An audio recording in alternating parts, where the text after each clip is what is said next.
so. Make it so. Make it so. Make it so. Make it so. Make it so. Make it so. Live long and prosper.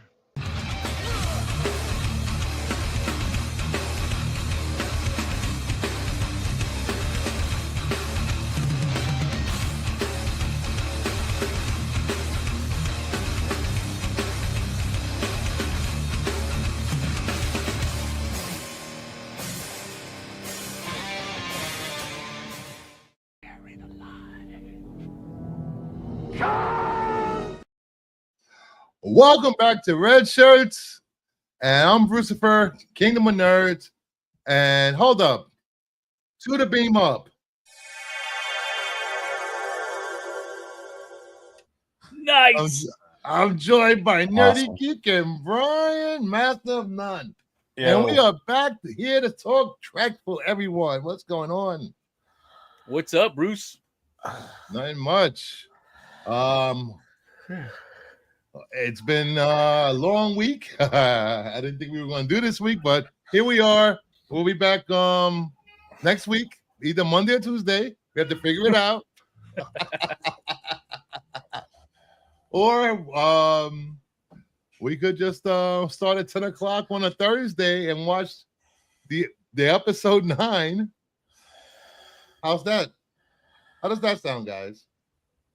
I don't know. That's only one or two more weeks, anyways, right?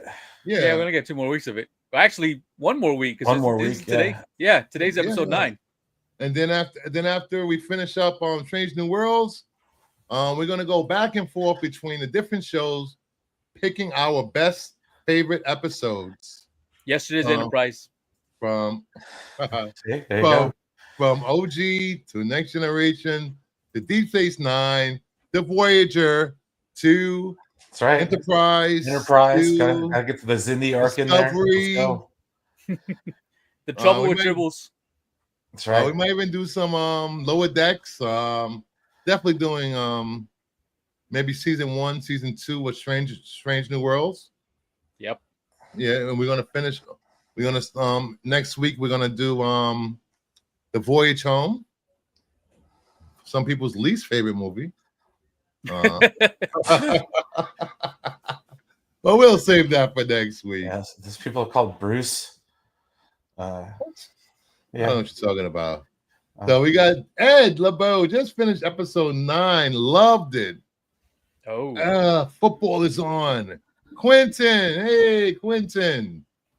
Terry Floyd, what's going on? What's Inner up, Light, Terry? City on the Edge of Forever. I love Edge. Oh, Inner Light is a such- good episode. Maybe we'll start with the City on the Edge of Forever. You think we should do 2 episodes? Our 2 favorite episodes. I'll go 1 week, then Brian, then Well, yeah, especially when we run out of movies. yes. Should watch some Prodigy.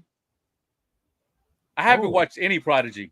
I haven't watched any Prodigy either. It's not- I don't want to go back and watch it. It was all right, but And in case you guys are wondering, this was a gift from my fiance. Oh. very nice. I don't know how to open it, but it opens when it wants to open. That's the best part. That's right. Yep. So Got a pair of sunglasses. So I got a little swirly thing. Supposed to light up. Oh, it does light up. Oh. Nice. Now I got the communicator badge from Next Gen. I just haven't programmed it yet.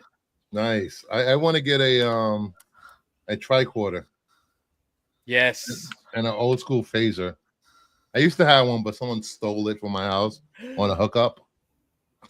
Oh. What? I used to have the Next Generation phaser remote control. Ooh, That was cool. nice. Well, that's when they cared about merchandising, man. They used to have so much crap.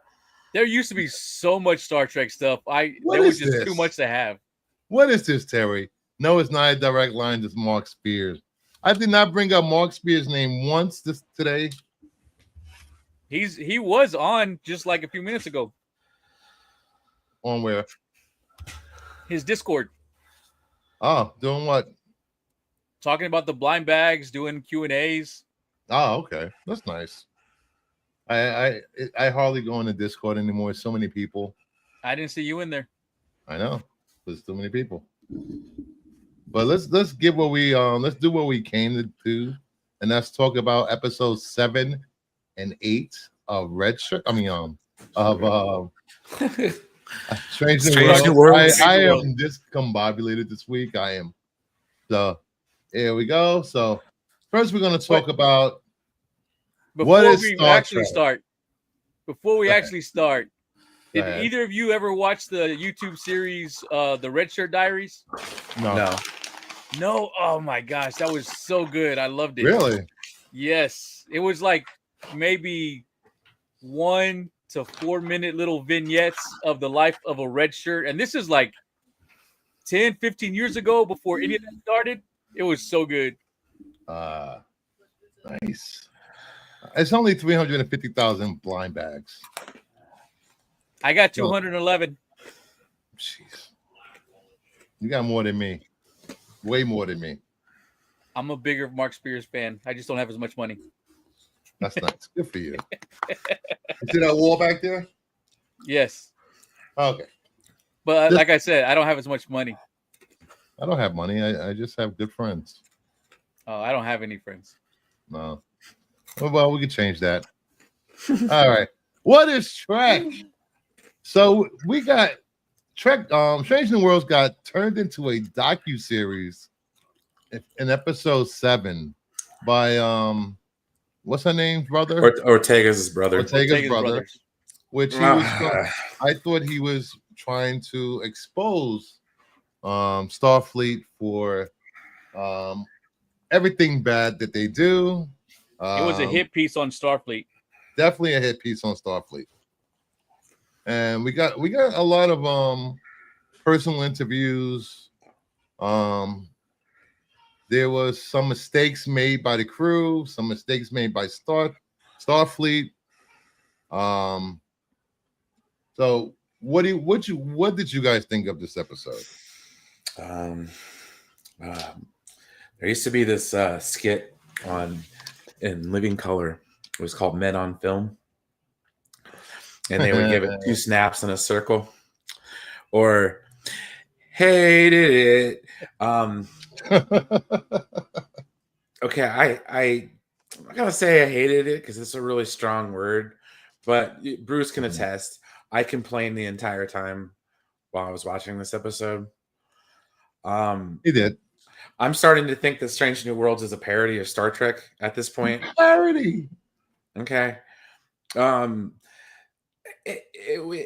don't know why it rubs me the wrong way or whatever, but it just seems like this show in particular, when they have the option to play, do the normal Star Trek thing or do something over the top / like super artistic, they opt for the latter.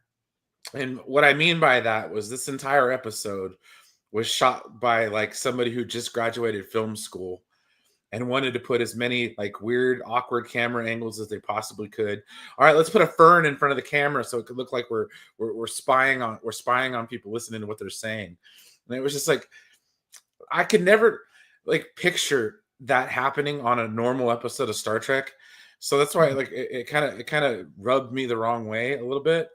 The closest we got to this was like the beginning of press in Star Trek was Jake Sisko, okay? And the dude on the beginning of Star Trek Generations where he was annoying Captain Kirk and he had that little, they were trying to get information, like they were trying to interview Captain Kirk on the bridge of the Enterprise B. But anyways, it had its moments, but like I said, I couldn't get behind it. Every time I started to, okay, I see where they're going. It was like they take some cringy step, and I'd just be like, oh, okay, like, can you please stop? I see what you're doing here, and I appreciate it, but like, not everything has to be an art project. It's Star Trek, dude. Like, it's not that fancy, It's like they're going out every week trying to win the best drama Emmy. You know what I mean? Like that's how this show feels sometimes. And it's like, dude, you don't have to do that to impress the fans. Just be Star Trek. I think maybe it's a better acting. We have better actors in this show than we've had in most Star Trek shows. I think that is not why true. it feels that way. That is not true. I don't know, man. The actors in this are really, really good. I mean, they are good, but you're not. I'm not going to sit there and take any comparison of Anson Mount to Sir Patrick Stewart. Well, I think Okay. Bruce is saying most of the actors in this are better than overall. Not that they're all better. Not Next Generation in particular. But okay, acting, yeah, I'll give you one Will show. Wheaton. I'll give you Will Wheaton. Okay. Oh, jeez. But there's really not any of these characters aside from Anson Mount Pike that really stands out to me as a memorable character. Okay, yes, you have Ortegas. She's cool, but dude, everybody knows she's not on the Enterprise after Pike's not there. She's not on Kirk's Enterprise. I really like Una. Una's a great character. Una's great character. Oh, absolutely, and I love how it's a throwback to Majel Barrett, which is really cool. But like, she was only in the pilot episode of the show, like, so she's not going to be around. So like, part of me watching this show is like, all right, who's getting it? Well, to be fair, this is a different time. It's a time paradox. This whole show. So we don't know who's going to survive this show and who doesn't. Just saying. I don't want Pike to end up in the chair. Same here. After seeing Anson Mount play Pike so well, it's like, oh, I don't want to see him end up in the chair. I hope they find a way out of it, but we'll see.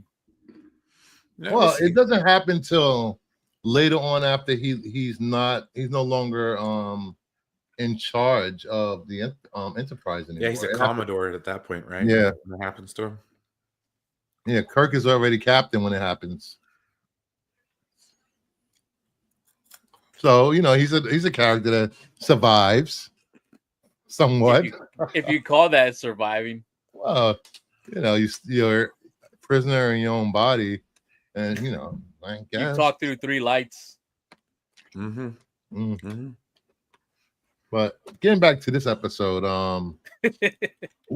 how'd you feel about this episode, Nerdy? When it first started, I was like, okay, they're doing something a little different, which is what we have to be used to with Strange New Worlds, because every season they always try and do at least 3 or 4 episodes that are just completely different than your regular Star Trek. So I'm like, okay, I'm in for one of these. Yeah, but then after a while, it felt like The Office, man. After a while, it felt like, okay, this is just a hit piece on Starfleet. And if you're a Trekkie, one of the main reasons you're a Trekkie is because you believe in Starfleet. You believe that they're doing the best they can, that whatever they do is the right thing. And this just completely flips it over on its head. That's what I was trying to explain to Bruce earlier. I couldn't articulate what I was trying to think. It was like, dude, why are they comparing Starfleet to the United States government of today? That's what bugs me. Like, they never did that in any of the other shows. Like, Starfleet and the Next Generation was not. It was more like a communist utopia than anything. Like, I think post scarcity. They want to show the flaws of Starfleet. And I think they have succeeded with Strange New Worlds, because no organization or government is perfect. They have to do some shady shit to stay in power, to make things work. But the whole thing about Starfleet is they're not trying to be in power. They're just trying to learn and bring as many cultures when it's time for them to be brought in as they can and work together united. It's not about Starfleet's not like the Romulans and the Klingons who want to have an empire and want to rule. That's the other universe where you have the Terran Empire. That's not this Starfleet. But we do have Section 31, and we do. They created Section 31 for a reason. Commit, commit assassinations, topple governments. That's what Section 31 is. So Do the dirty shit that no one's afraid to do, or Yes. everyone's afraid to do. So Yeah. it's not implausible to show the flaws of Starfleet here in this episode, which by the end of the episode, Okay, I would get it if it was a rarity, but this show tends to paint Starfleet as the villain all the time. And This episode or this series? this show in general, the series in general. I don't know about all that. Yeah. I mean, it's a young Starfleet, so I understand they're going to get some things wrong, but I don't think they go out of their way to show that Starfleet is a bad guy a lot. It really stood out when they did it with Picard, especially in season 1. Picard. Mm-hmm. Well, we don't talk about season 1. We just talk about season 3. Oh, I know. That's why those first 2 seasons sucked. But no, it's just, I don't know, man. You could have just given us a straight episode. It'd have been fine. Something in furtherance of the overall plot. This was just kind of like a detour episode. And it also felt like I understand he has his little drone camera that can go anywhere, but some of those shots look like they were coming from the actual consoles that the crew was working on, and it felt really Big Brother like. And I'm sitting here thinking, how could anyone ever commit any type of espionage when there's literally a camera going right up your nose? You'd be surprised what people do when they're on hot mic or know they're being recorded. Are we on mic right now? We've seen YouTubers do some stupid shit on streams, and they know they're being watched and recorded. Yes, but we're the archaic people that they constantly talk about in Starfleet back in the day when we were all greedy and we were uneducated and all that. So it's expected of us now.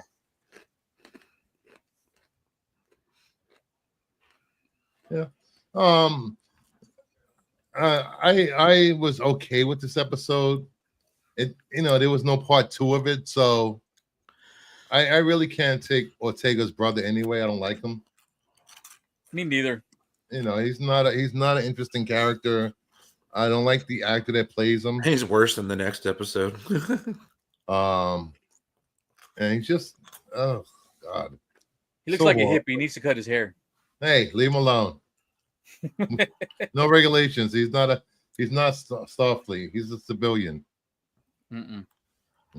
So, I mean, it was fine.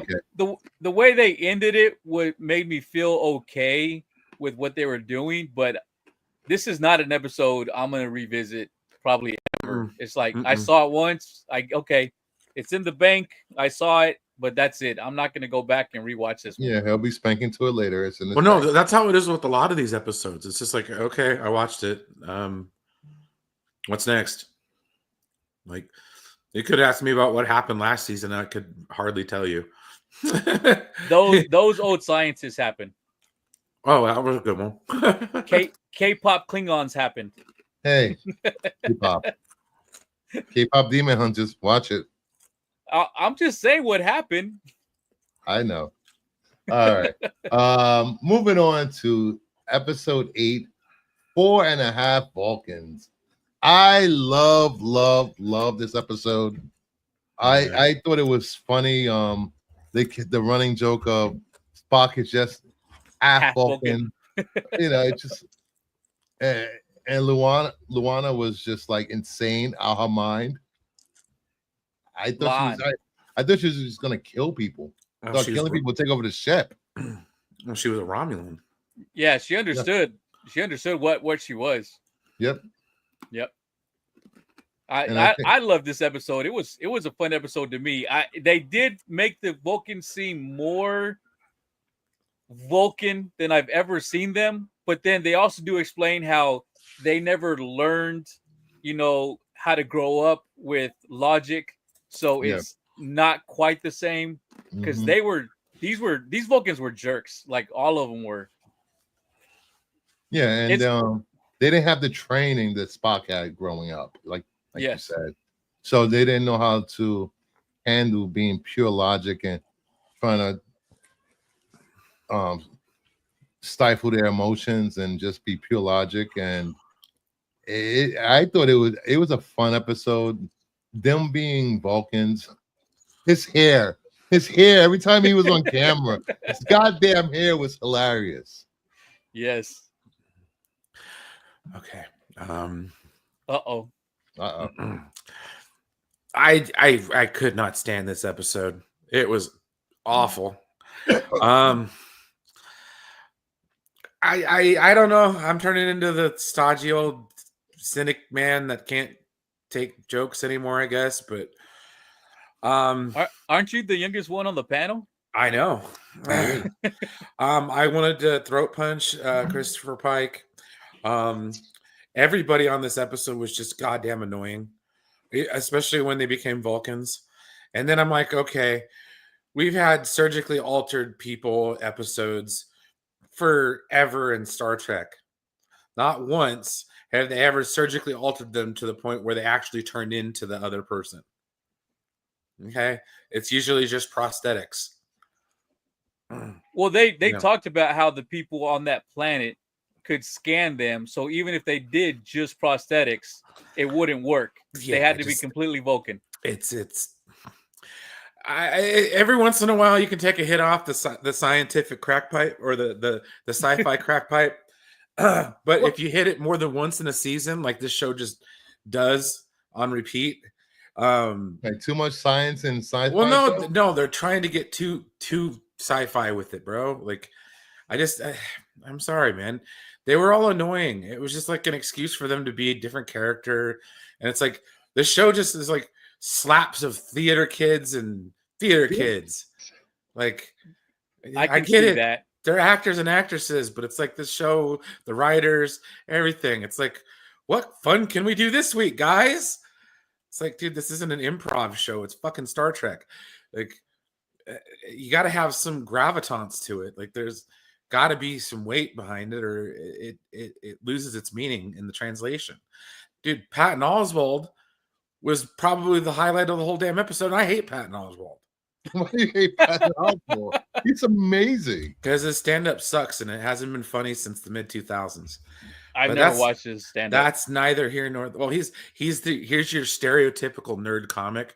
So you watch him, all he does is talk nerd crap, and it's like, dude, I'm to the point now. I just don't find that stuff funny anymore. Oh, I'm gonna go watch him now. Oh, well, I think in the last 5 years, Brian has lost his sense of humor and how to have fun with Star Trek. I blame Zack Snyder fans. It's all your fault. I lost my ability to enjoy myself watching entertainment. Brian's never sat down and watched all 3 seasons of the OG Star Trek. There was so much camp in it, that was the 60s. This is 2025. You can't make that show today, bro. Well, they're doing it. This is I know they're doing it. It's annoying. Star Trek show, and I don't like it. And I don't like it. And it's like Shin Riley. She loses her mind for a rotund Vulcan with a human name. Yeah. It's like, oh god. I can't. Come on, that was hilarious. I can't, dude. It was just no, man. You may know my sister Karen. My brother Doug or Steve. It's like, oh Jesus. I like that. Okay, one thing on the last episode though, I did love Spock's story about how Starfleet made him feel included and part of something. Because growing up in Vulcan, despite that fact that he's half Vulcan, he looks like them. Next week. Yeah, he's not him. Yes, I did like that story that Spock told. It was really, I like that in there. And it continued into this episode when he was around full Vulcans. Yes, they treated him like shit. To the point whenever they beamed back up, he was carrying everything and they had nothing in their hands. That was great. I also like that this is the first time that I know of that we actually see the whales, the beluga whales that are on the starships. So They Yeah, did not here we have go. Where are you going to put cetacean ops on a freaking Constitution class vessel? Constitution class vessels are small, dude. The original Enterprise is like what 200-300 yards long. But they talked about this Enterprise is bigger than the original Enterprise. This one is bigger. Brian, I don't know what happened, bro. You used to be this Trekkie who loved Trek, and now it's like you're sounding like a Star Wars fan, bro. He is sounding like a Star Wars fan. I'm gonna have to find I Dom know. Pedro. The hell is wrong with this show? This God damn show. it. I don't know. 2 out of 3 people are enjoying it, having fun. And then there's Grouchy Brian. Yeah, those guys are yelling called shills. yelling at the Oh, no, I'm just kidding. the starships as they're passing by in the sky. Thank you, Paramount, for my check. I'll catch this later. They don't have anywhere to put it, is what I'm trying to tell you. Gosh, man. The next generation. This is an alternate reality, alternate timeline. This has been established. So the Enterprise looks like it's bigger than the Cerritos, and they were Yeah. on the Cerritos. Do you accept that because that's a cartoon, so therefore it's fine? Yes, absolutely. But That was a they joke crossed based over. That was a joke based on something that they had. Because on the Enterprise D, they had a cetacean ops. Did Brian wake up on the wrong side of the trash can this morning, Oscar? No. It's because he had to go to work on Tuesday. That's what happened. Right. He's closing. That's what's going on. I hate closing shifts. They're the worst. Yeah, But no, I think the longer Brian is away from movie talk and the Snyder fans, I think the more he'll warm up to the series and be happy-go-lucky Brian again. The longer he's away from that movie talk. Well, Dude, Brian did like the first few episodes that we talked wait about. till we talk about the movie. I will be more than happy to talk about Star Trek 3. I love that movie. Okay. I could do without. I don't see myself rewatching any of these episodes. They have no rewatchability to me. It's just, I apologize. Like, I felt bad complaining about it to Bruce while I was watching it, but it was like, honestly, that's how I felt. I'm reading his text like, what is he talking about? Are we watching the same episode? I've already watched this episode twice. And I watched it don't twice, get me too. wrong. Like, I'm comparing apples to oranges when I talk about like levity and jokes and stuff like that from the next generation. I was waiting for you to say it was too now. jokey joke. I did say that. I said there's too many jokey jokes. It's just come on, you got to stop for a second and tell a story, man. Did you watch the very end with Patton Oswalt and Spock? Yeah, that was quite touching. So I was like, okay. It's not all bad, but for the most part, I dislike this episode quite a bit. That was the most jokey part of the whole thing, but you like that. That was the only one rule I have: no jokey jokes said on my show. Damn it! He already said it, so I used it. This is not turning into MME or any of those wannabe shoot-offs that trying to copy MME. This show was a little too comic booky and sci-fi for me. It was a little too sci-fi, man. I'm just saying. A little All too right. sci-fi, man. That they really rolled that bong and they're like, let's go, baby. Hey, what? Yeah, Oh, let's tell a there we story. You All guys right. ready? Yes, I am. All right. Are you? The Search for Spock. One of my least favorite Star Trek movies. Your loss. It's all right. It was okay. Way better than motion picture. There was so many. I'll say what I didn't like about this movie. If like a lot of other Trek movies, they focus too much on Spock and Kirk. They didn't really get. You really don't get it. It is called The Search for Spock. They gave McCoy a little bit something to do. I didn't realize he directed this movie. It was his first movie he directed. Leonard Nimoy directed this movie. Yes. I don't know, just some of the choices Kirk was making, especially when they headed to the Genesis system. I'm just like, You didn't check your shields were ready. You didn't check weapons. You didn't do anything. You just stole the ship. They Really? were Very logical, planning Kirk. on going into combat, man. That's not the point. They even You should said it. always be ready for combat.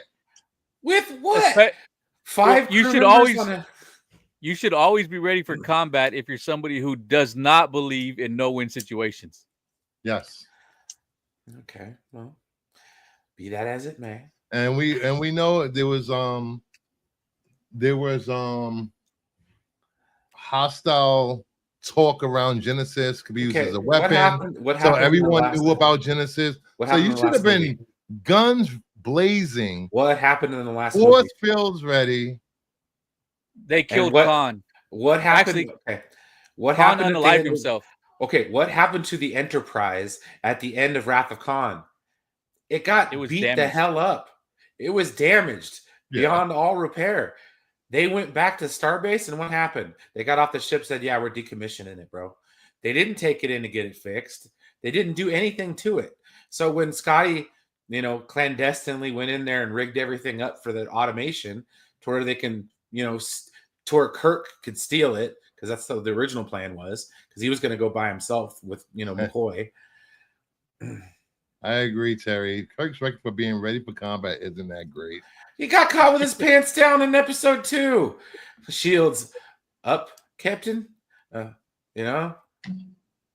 we raise shields? No, not yet. They got to decloak. What? What are you doing? Lieutenant, the Admiral is well aware of the regulations. Yeah. That was Spock's fault. That was very illogical of Spock. One big happy fleet. But yeah, no. First and foremost, this starts out with the end of Star Trek II, which is a very touching scene. You get to see the death of Spock, which is also cool. Okay, he was the most human, and then they shoot him out the tube, and Amazing Grace plays to do all that crap. But then after that, the mist fades in, and once again, we are treated to one of the best soundtracks in Star Trek. The soundtrack for Star Trek 3 Search for Spock is amazing. James Horner did a great job bringing back the themes from the movie before and then adding in more stuff for Spock. And I understand, yes, there's a focal point on Spock, but what's the movie called? It's not the search for radiation. It's not the search for Genesis. It's the search for Spock. And yes, it is directed by Leonard Nimoy. It was one of the provisos that he was unsure about coming back. And after he died in the response to Star Trek 2, he was like, "Oh, I want to come back and do Star Trek." And one of the ways they brought him back was to allow him to direct the next 2 movies. He did Star Trek 4 as well. I love this movie. Star Trek 4 Save the Whales. He did that movie too. I love it. We got the Excelsior for the first time. That's what they should have taken. All right. We got was it LA Law cameos in this episode, and Night Court cameos. All kinds of good stuff. Dude, the stuff on the planet where they, and yes, I will say earlier, I took a big hit. I'm taking a big head off the sci-fi bong in this episode because of the Genesis planet's regeneration wave that, realives Spock is the best way we could put it there. Yeah, dude, from start to go, the Grissom right in the beginning, where it's just a science vessel, because that's all there are. That's a science vessel. They're just out there to, check stuff. And when the Klingon bird of prey shows up and blows them out of the sky, a lucky shot, sir. He's like, say the wrong thing. Oh, I got a question for you, Brian. What's the size comparison of the Enterprise versus the Klingon bird of prey? Klingon bird of prey and a Constitution class vessel, they're a lot more similar in size than a Galaxy class. Galaxy class, they're like a freaking fly. So in Generations, when the freaking bird of prey took down that ship, impossible. So why is it that the Klingon bird of prey is able to carry 2 huge sperm whales in it and it's just fine? Sci-fi. Ah, no explanation needed. and no gravity in space, but that's neither here nor there. Well, then why can't we? no, Why they- can't they- they carry two of They the? they put him in the cargo bay because that's where they make a point to show Scotty walking through their cargo bay. All right, just curious. Yeah, Just asking. Trying to figure out where Asking your for a sci-fi friend. line is. it exists for the movies, but not for the TV shows. What can I fucking say? I'm biased, I guess. I don't know. I got to have my super serious Star Trek. But Super the TV serious shows Star are way better than the movies, True, especially with the this one. exception of Wrath of Khan and First Contact. The other movies aren't that great. No, but they have their moments, which, like I said, this movie has plenty of those. I mean, Christopher Lloyd as one of our first speaking Klingons, Yep. in the movies, dude, did a great job. You don't when you see him, you don't see Doc Brown. You don't see his character from Really? Taxi. I I don't. I did. I don't, but I hear it. I hear it. You can hear it, but I don't. I don't see it, and it doesn't overpower the character. I just wanted to know, how does he speak perfect English? He has a universal translator, just like Starfleet. It's a movie. I don't know. I don't know. There's too much sci-fi for me. Like my dad would say, it's in the script. In the script. But no, dude, It's when they end up stealing the Enterprise, and the Excelsior stumps in the chase him down, and Scotty wrecks the ship because they're getting ready to go transwarp. Captain's got his chair all set up, pulls those tray tables up into the upright and locked position. He's ready to go, and then it says, "Good morning, Captain. Good morning, Captain." I will say, love it. when Spock's dad showed up, I was like, "Yay!" Gotta love Mark Leonard, dude. Oh, Yeah. such a great actor. Well, he's the first Romulan, one of the first Vulcans on the show besides Spock. Yeah, dude. And then he went on to die in The Next Generation. Yeah, and that was a great episode too. Or Yes, those it couple was. episodes, they were really good. Yeah. Mm-hmm. Yeah, I thoroughly enjoyed it, man. You Klingon bastards! You killed my boy. Well, not for nothing. When he first got there, he got in contact with the Klingons. Is David there? David there? Why are you giving them something? You're telling them that David is very important to you. Well, the thing is it didn't matter because he tried to kill Savick anyways. David was trying to save Savick. So, and then Savick, played by Robin Curtis in this movie. I don't know. I kind of liked her. I liked her when she came back in The Next Generation as that Romulan, or the Vulcan pretending to be a Romulan, pretending to be a Vulcan, that used the psionic resonator and was messing people up. Remember that episode? That was good. Anyways, moving on. David dies. Blah blah blah.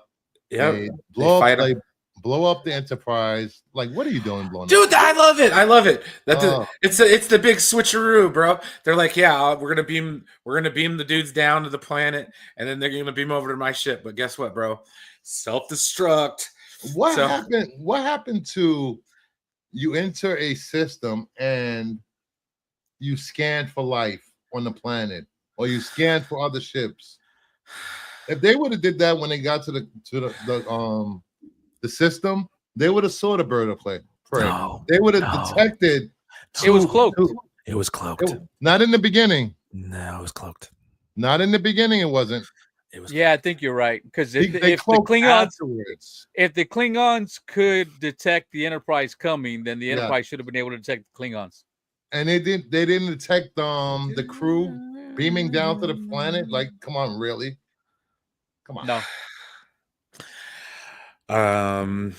Yeah. Captain Pike would have handled that situation better. Yeah, I think so. Oh my. Uno would have been on top of it. Oh yeah, Uno would have kicked the shit out of those Klingons. Yeah, by itself. Shills. Anyways, battle on the planet. totally epic. One of my favorite lines in the movie when I got two favorite ones coming up here. First one, when Captain Kirk realizes what's going on the Enterprise, and he's like, get out of there. And it just blows That's up. not Captain Kirk. That was the captain of the Kirk. Klingons. Kirk is his Oh, name, I Kirk. Or, think. well, come on. Everybody else is figuring then it. They didn't know my what a second favorite countdown is. is when the Genesis planet starts breaking down and they're finally getting off the planet, and it's There just we go. Kirk and the Kent. That's right. It's Kirk and the Klingon fighting each other, fighting it out, and then at the end of the day, dude falls off a cliff, and Kirk's just sitting there with one foot. I have had enough of you, and he falls off the edge. That is the best part of the movie. Pure Shatner camp. Let's go. I think the best part was for me was when he tells him, Jim, your name is Jim. Your name is Jim.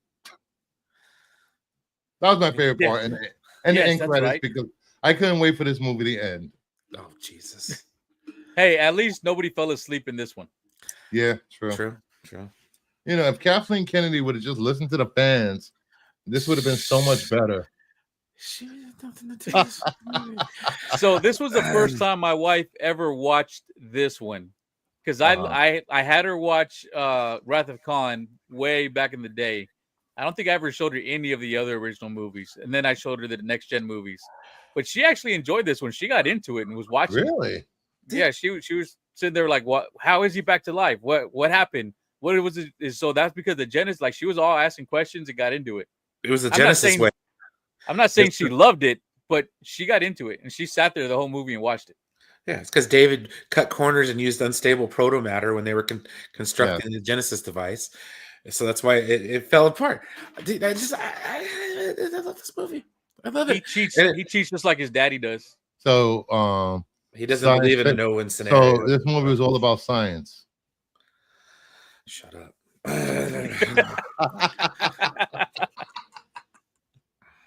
But I would give this movie if I had to grade it, I'd probably give it like a 6 out of 10. 6 out of 10.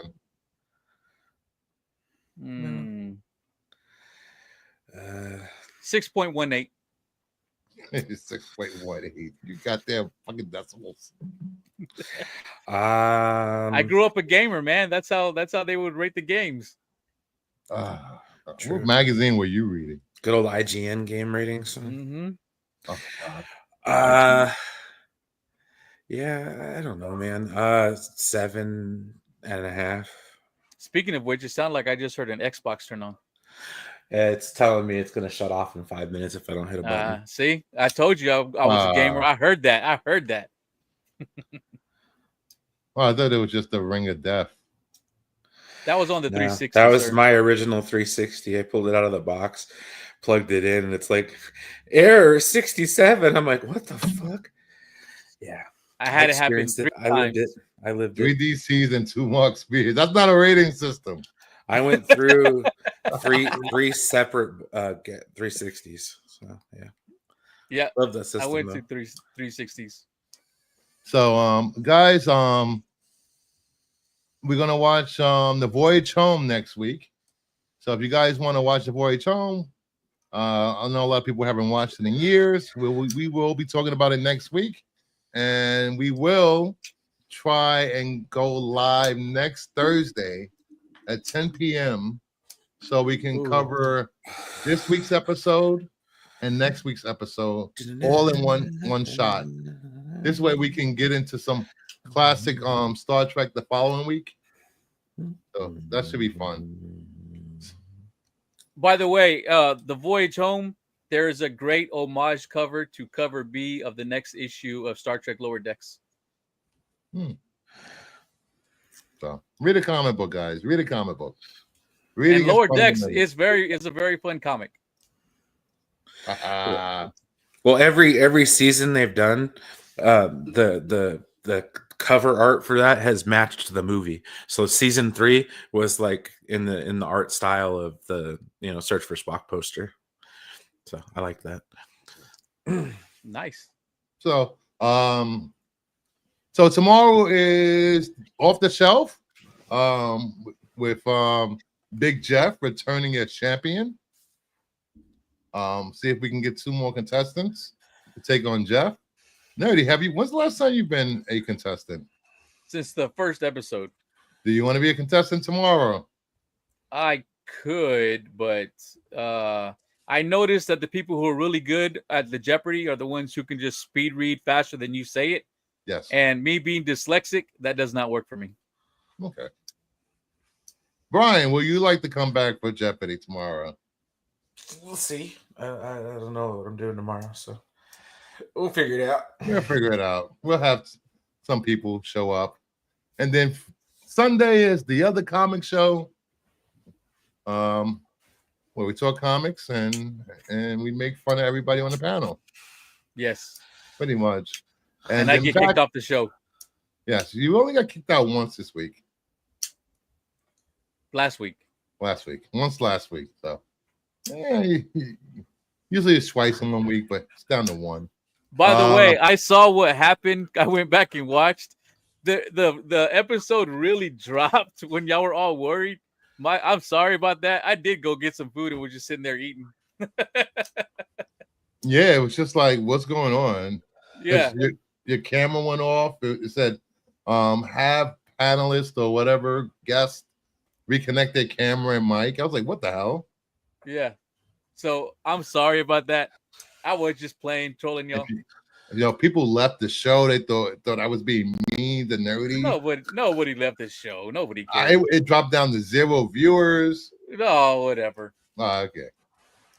Nerdy has a big fan base. Yes, all my 114 subs just stopped watching. That's why it went from 27 to 0. They stormed out in protest. Yeah. So please hit the like button. You're watching on the replay. Please leave a comment, like, and subscribe if you're first time watching. And we will see you tomorrow for Off the Shelf, and next week for Red Shirts, episodes 8 and 9 of Strange New Worlds and The Voyage Home. So have a good night. 4.5 Vulcans was great. And maybe Brian will be happier next week. Yeah, because the season will be over. We can talk about other Trek.